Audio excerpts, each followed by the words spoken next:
Salut à tous, je vais vous montrer comment préparer l'intégration des données dans ces couches. En fait, on pourrait directement tracer et remplir la table, mais on va mettre en place un formulaire d'attributs qui va permettre en fait d'avoir déjà des données pré-remplies pour qu'on n'ait plus qu'à choisir dans des listes déroulantes ou alors qu'on ait des choses automatisées comme le calcul des distances. Comme ça nous évite de devoir à la fin recalculer les distances quand ça va être des lignes par exemple.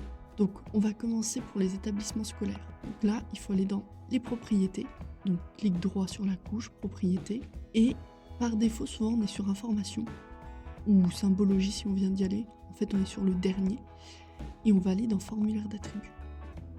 Et ici par exemple dans ID, on va déjà automatiser la mise en place de l'identifiant unique.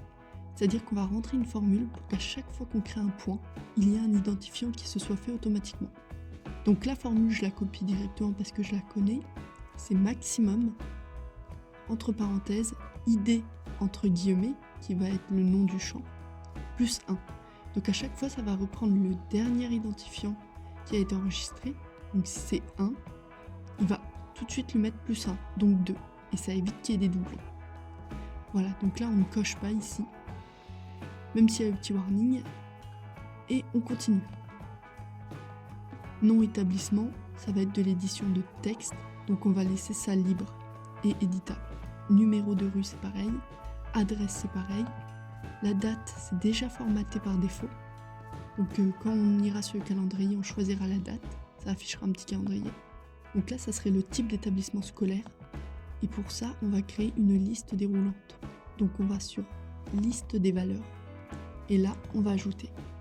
Donc par exemple, on va mettre primaire. Le descriptif, ça peut être, en fait, on va dire, par exemple, là, en l'occurrence, ça pourrait être élève de 6 à 11 ans. Je ne sais pas trop les âges, hein, je dis au hasard. Mais du coup, on peut remettre la même chose.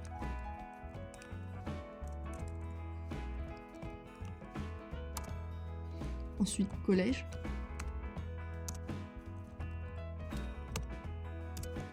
Lycée. Si je fais CTRL A, CTRL C, après que je me déplace, je peux le coller, ça va plus vite. Et pourquoi pas université. Voilà. Et il faut cliquer sur ajouter une valeur nulle, parce que ça permet que s'il nous manque une info, on puisse laisser la case libre. On la laisse vide en fait. Donc là, on fait appliquer et OK. Voilà, c'est tout pour aujourd'hui. D'ici là, bonne carto et ciao!